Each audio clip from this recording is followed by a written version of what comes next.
Hello friends, welcome back to the finance scholar. Friends, आशा करता हूँ आप सभी लोग बहुत अच्छे होंगे। आज हम स्टार्ट करेंगे जो हमारा मॉड्यूल ए यूनिट 1 का एमसीक्यूज है। डिजिटल डिलीवरी चैनल से रिलेटेड जो भी एमसीक्यूज है उनको हम डिस्कस करेंगे। तो फ्रेंड्स, स्टार्ट करते हैं। फर्स्ट है, in which segment of banking has digital technology cause the most disruption. तो इसका आंसर होगा retail banking, because in retail banking सबसे ज्यादा डिस्ट्रप्शन आया डिजिटल टेक्नोलॉजी की वजह से। सेकंड है, when designing a digital banking ecosystem what are two most critical aspects. तो मोस्ट क्रिटिकल एस्पेक्ट्स हैं understanding the customer needs and securing the customer data. ये दो बहुत ही इंपॉर्टेंट चीजें हैं। आगे मूव करेंगे फ्रेंड्स। क्वेश्चन नंबर 3 है, what is the primary driver of long term customer loyalty. मतलब अगर आपको लॉन्ग टर्म तक कस्टमर को अपने से जोड़ के रखना है तो सबसे प्राइमरी ड्राइवर क्या होगा? तो सबसे प्राइमरी ड्राइवर होगा हमारा, अगर आप उसको एफिशिएंट कस्टमर सर्विस दें। तो A is the right answer. Next है, the protection of customer data should be ensured during which stage. तो फ्रेंड्स, जो कस्टमर डेटा उसका प्रोटेक्शन जो होता है वो आपका data transmission, encryption and decryption, firewall, ठीक है, ये जो है ना इसमें सभी से है, क्योंकि सारी स्टेज में ही कस्टमर डेटा को प्रोटेक्ट रखा जाता है। तो E is the right answer. आगे मूव करते हैं। If a data value changes after your last read, but you have read-only access, what aspect of data integrity is at risk?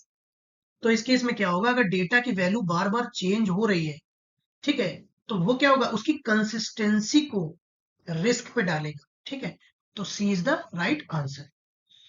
Next है, which of the following is considered a form of digital banking. तो visiting a bank branch is not a digital banking. Handing over a check is also not a digital banking. So here mobile banking application are the example of digital banking. So B is the right answer. Next move. Next friend, question number 7. Digital banking infrastructure should be primarily built on which foundation? So cyber security measures. Question number 8 है, a bank plans to introduce AI driven fraud detection in its mobile banking app. Which of the following best describe the correct integration approach as per RBI's Digital Payment Security Control DPSC? तो सही approach क्या होना चाहिए? तो यहाँ पे है, सबसे सही अप्रोच क्या होगा कि AI और ML रिलेटेड जो भी सॉफ्टवेयर है उनको मॉनिटरिंग के लिए वो डिप्लॉय करे, ठीक है, एक्सेस कंट्रोल प्रॉपर रखे और रेगुलर जो है वेलनरेबिलिटी का असेसमेंट करे। तो B is the right answer. आगे मूव करते हैं friend. Question number 9, the digital banking adoption by younger customer is driven by. तो यंगर कस्टमर जो होता है उसको क्या है, एक तो उसको इंटरनेट कन्वीनियंस चाहिए, मोबाइल इजीली, उसको जो भी इंटरनेट जिसमें इजीली एक्सेसिबल हो वैसा मोबाइल चाहिए, और क्या हो, जो डिजिटल सर्विस प्रोवाइड कर रहे हैं एप्स, उनका जो यूएक्स हो, यूआई डिजाइन हो, वो बहुत ही यूजर फ्रेंडली हो। तो B is the right answer. Next question number 10, information security in banks ensures. तो इंफॉर्मेशन सिक्योरिटी इन बैंक्स की बात करें तो वो होता है हमारा CIA, जिसको बोलते हैं confidentiality, integrity and availability, CIA trade भी बोलते हैं। तो ये is the right answer. Friends, video को लाइक शेयर सब्सक्राइब जरूर करिएगा और शेयर भी करिएगा, जिससे ज्यादा से ज्यादा लोगों तक वीडियो पहुंच सके। सारा मटेरियल फ्रीली अवेलेबल है, आप लोग इसको एक्सेस करिए और एग्जाम को क्लियर करिए। आई होप ज्यादा से ज्यादा लोग एग्जाम को, डिजिटल बैंकिंग एग्जाम को क्लियर करेंगे। वो पढ़ते हैं क्वेश्चन नंबर 11 है friends, a payment service provider is designing its digital platform to align with CIA triad and RBI cyber security guidelines. Which combination best meets these objective. तो SMS alerts only, firewall logs, customer survey, password rotation every 90 days, manual ledger reconciliation, OTP for login. तो यहाँ पे जो भी है ना, उनमें जो बेस्ट सुटेबल है, मल्टीपल फैक्टर ऑथेंटिकेशन भी रहेगा, इन टू इंड इंक्रिप्शन भी रहना चाहिए, और रियल टाइम फ्रॉड मॉनिटरिंग भी रहनी चाहिए उस डिजिटल प्लेटफॉर्म में। इस हिसाब से उसको डिजाइन करना है ताकि कॉन्फिडेंशियलिटी, इंटीग्रिटी और अवेलेबिलिटी तीनों ही चीजों का प्रॉपर फॉलोअप हो। तो A is the right answer. Question number 12 है, a bank wants to launch an instant payment product that links UPI APS card networks while ensuring compliance with RBI security framework. Which of the following is most appropriate step before rollout? तो most appropriate step क्या होगा कि end to end risk assessment conduct कराया जाए और जो भी encryption से रिलेटेड मेजर से उनको लिया जाए और जो बोर्ड है उस फाइनेंशियल इंस्टीट्यूशन का या बोर्ड का, उसका प्रॉपर अप्रूवल भी ऑब्टेन्ड हो. So B is the right answer. Conduct end-to-end risk assessment, implement strong encryption and obtain board approval. आगे मूव करते हैं फ्रेंड्स. क्वेश्चन नंबर 13 है, e KYC primarily use which of the following customer verification. तो e KYC में क्या होता है, आधार authentication जो कि ओटीपी और बायोमेट्रिक बेस्ड होता है, वो कॉमनली यूज होता है. So B is the right answer. The NPCI e KYC Setu allows bank to, क्या अलाउ करता है वो, वहां पे पूरा आधार नंबर रिवील किए बिना मास्क्ड आधार की हेल्प से जो कस्टमर है वो अपना ई केवाईसी कराने के लिए अपने आप को ऑथेंटिकेट कर सकता है. So B is the right answer. Authenticate customer without revealing full Aadhaar. आगे मूव करते हैं friends. What is the periodic update requirement for high risk customer. तो हर 2 साल में हाई रिस्क का होना चाहिए. लो रिस्क के लिए जो है वो 10 ईयर है, मीडियम रिस्क के लिए 8 ईयर. नेक्स्ट है video customer identification process VCIP is considered equivalent to physical face to face verification के इक्विवेलेंट इसको माना जाता है, वीडियो कस्टमर आइडेंटिफिकेशन प्रोसेस. आगे मूव करते हैं फ्रेंड्स. जो भी लोग एमएसएमई केवाईसी एमएल की तैयारी कर रहे हैं वो उससे रिलेटेड प्लेलिस्ट चैनल पे है, वहां जाके आप उससे रिलेटेड वीडियोस को देख सकते हैं. आगे मूव करते हैं. तो question number 17 is C CKYCR central KYC record registry provides. तो क्या प्रोवाइड करती है, एक सिंगल केवाईसी आइडेंटिफायर है जहां पे जो भी फाइनेंशियल इंस्टीट्यूशन या बैंक है उनको अगर किसी कस्टमर का डेटा एक्सेस करना है तो वो उस सी केवाईसी नंबर जो मिलता है उसके थ्रू वहां से उनके जो भी रिक्वायरमेंट डॉक्यूमेंट है उनको एक्सेस कर सकते हैं, rather than again and again asking for the document. So B is the right answer. A single KYC identifier usable across the multiple banks. Question number 18. Which of the following is a key operational compliance requirement in digital banking? तो keeping KYC record for 5 year after closure, 5 साल तक KYC record को आपको maintain रखना होगा closure के बाद भी, जो भी फाइनेंशियल इंस्टीट्यूशन है उनको. तो इज द राइट आंसर. आगे मूव करते हैं फ्रेंड्स.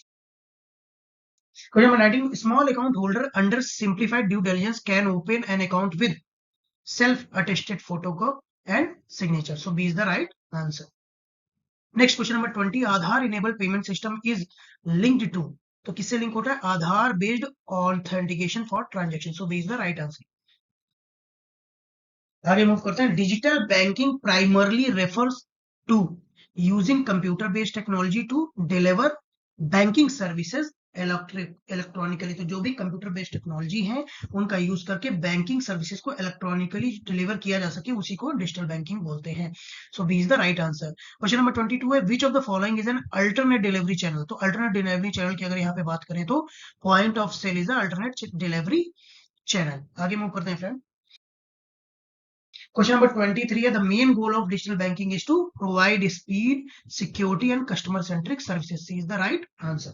Question number 24 है, which generation in India is driving digital adoption in India. तो एज 25 से 40 के बीच के जो लोग हैं वो डिजिटल एडॉप्शन, मतलब वो लोग ज्यादा से ज्यादा डिजिटल बैंकिंग यूज करते हैं. So B is the right answer. Question number 25, customer loyalty in digital banking is primarily driven by efficient customer service. So this is the right answer.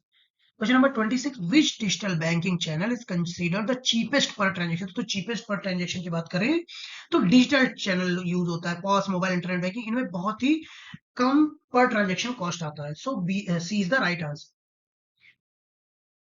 Rather than that branch banking और ATM के comparison में इनमें बहुत ही कम transaction cost आता है. Question number 27 है, what is the purpose of RBI integrated ombudsman scheme जो थी 2021 में आई. तो उन्होंने क्या किया, जो भी 3 अलग अलग स्कीम्स थी उन तीनों को मर्ज करके एक सिंगल प्लेटफॉर्म कर दिया ताकि कस्टमर को कन्वीनियंस हो और उनको जो भी प्रॉब्लम्स है वो एक प्लेटफॉर्म पे जाके उससे रिलेटेड चीजों का निवारण करवा सके. So B is the right answer. To provide a single complaint platform for bank, NBFC, payment operator and CIC. Next question number 28. Under the Customer Protection Limited Liability Framework, the liability of BSBD account holder for a fraud reported within 4 to 7 days. तो कितना होगा वो 5,000 होगा. ठीक है, अगर वो with in 3 days कर देगा तो उसको जीरो लाइबिलिटी होती है कस्टमर की. 4 से 7 डेज करेगा तो 5,000. वो आप जो कंप्लीट लेक्चर है उसमें आप जाएंगे तो उसमें आपको इससे रिलेटेड पूरा डिटेल में दिया गया है कि जीरो लायबिलिटी कितने दिन में होती है, 4 से 7 में कितनी होती है, मोर देन 7 कितनी होती है। आगे मूव करते हैं। क्वेश्चन नंबर 29 है RBI digital payment security control requires bank to multi factor authentication, उसको जो है करना है बैंक को, इंक्रिप्शन करना है और फ्रॉड मॉनिटरिंग करनी है। ये सारी चीजें जो है आरबीआई का digital payment security control system जो है वो बैंक्स को गाइड करता है कि भाई तुमको ये चीजें मॉनिटर करनी है, इस तरह से अपने डिजिटल प्लेटफॉर्म को डेवलप करना है। So B is the right answer. Question number 30 है which of the following is a key security principle in CI track.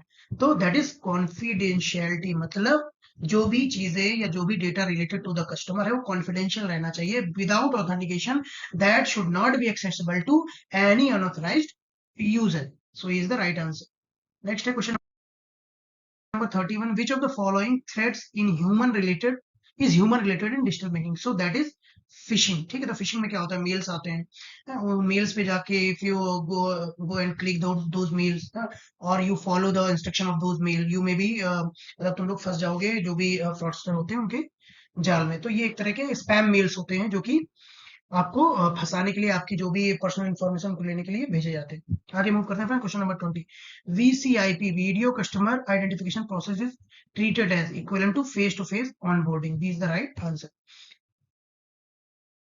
इसमें फ्रेंड्स कुछ क्वेश्चन ऐसे भी हैं जो ऑलरेडी प्रीवियस एग्जाम में आए हुए हैं, तो उनको भी मैंने इसमें यूनिट वाइज कवर किया है। Friends question number 33 core banking solution. तो कोर बैंकिंग सोल्यूशन क्या, एक ही विंडो पे आप जाके branch, ATM, mobile and internet everything will be accessible in single software, that is core banking solution. So single window access across branch, ATM, mobile and internet. Okay, question number 34 है which technology is used in digital banking for fraud detection. तो हम क्या करते हैं, जो भी AI और ML यानी कि जो भी मनी लॉन्ड्रिंग से रिलेटेड सॉफ्टवेयर होते हैं, एंटी मनी लॉन्ड्रिंग से रिलेटेड, बिहेवियर बायोमेट्रिक से रिलेटेड, ये सारी चीजों को हम यूज करते हैं ट्रांजैक्शन को मॉनिटर करने के लिए, ताकि जो भी फ्रॉड होने वाले उनका एक पैटर्न, चाहे वो म्यूल अकाउंट्स हो, चाहे वो एक पैटर्न ऑफ ट्रांजेक्शन हो जो कि ये बताए कि यहाँ पे कुछ अनयूजुअल एक्टिविटी है, उन सब के लिए हम एआई और एमएल सॉफ्टवेयर यूज करते हैं। तो B is the right answer. आगे मूव करते हैं। क्वेश्चन नंबर 35 है what is the purpose of NPCI e KYC Setu. तो एनपीसीआई ई केवाईसी सीट क्या करता है, to allow Aadhaar based KYC without revealing full Aadhaar. Digital channel benefit banks by reducing cost and enhancing customer satisfaction. Next है question number 37 challenges in digital banking includes cyber security and fraud. तो सबसे बड़ा challenge जो है digital banking लेके आया, क्योंकि जो नंबर ऑफ ट्रांजेक्शन है वो ह्यूज है, ठीक है, और कोई भी मैनुअल इंटरवेंशन नहीं है। तो यहाँ पे क्या है कि अगर साइबर ब्रीच हुआ या कोई भी फ्रॉड हुआ तो एक बड़े लेवल पे हो सकता है, तो बहुत बड़ा चैलेंज है। नेक्स्ट है multi factor authentication in digital banking is used to enhance security of payment and fund transfer. ठीक है, जिसके उससे पहले ओटीपी आता है, ठीक है, कभी कभी क्या होता है सिक्योरिटी क्वेश्चन भी होते हैं, कैपेचे भी यूज होते हैं, ठीक है, ताकि कोई अनऑथराइज्ड यूजर आपके इवन पासवर्ड को भी सिर्फ जान के अनऑथराइजली एक्सेस नहीं कर सकता। आगे मूव करते हैं। क्वेश्चन नंबर 39 है under the customer protection limited liability of customer in unauthorised electronic banking transaction which statement is most accurate for high value account where fraud is reported after 4 but within 7 working days। तो क्या होगा इसमें कि 4 दिन के बाद और 7 दिन के पहले अगर रिपोर्ट किया है कस्टमर ने, तो इस केस में जो बैंक है वो 5,000 तक का लॉस शेयर करेगा, बाकी का जो भी लॉस होगा वो कस्टमर को पे करना होगा। तो B is the right answer. Question number 40 है अ कस्टमर यूजेस वीसीआईपी यानी वीडियो बेस्ड जो है होती है ईकेवाईसी के लिए onboarding but later update their address via Aadhaar offline XML according to the KYC norms। How should the bank treat this update? ठीक है, तो यहाँ पे क्या हो रहा है कि एक कस्टमर ने वीसीआईपी के थ्रू अपना ऑनबोर्डिंग कर दिया, बट क्या हुआ बाद में उसने ऑफलाइन जाके अपना आधार में एड्रेस अपडेट करवा दिया। तो यहाँ पे क्या होगा, verify address through Aadhaar XML, keep original VCIP data for audit and update only after the authentication. ठीक है, तो उसमें क्या होगा, जो भी ओरिजिनल वीसीपीआई डेटा होगा उसको ऑडिट पर्पस के लिए लिया जाएगा और तभी अपडेट किया जाएगा जब ऑथेंटिकेशन प्रॉपरली हो जाएगा। So B is the right answer. तो Friends, thank you for visiting the Finance Scholar. I hope you like this video. Friends, like, comment and share. The more you comment, the more I will got to know कि क्या क्या आपके problems हैं and what kind of videos you want. So आज के लिए बस इतना ही. Thank you. मिलते हैं next video में. धन्यवाद.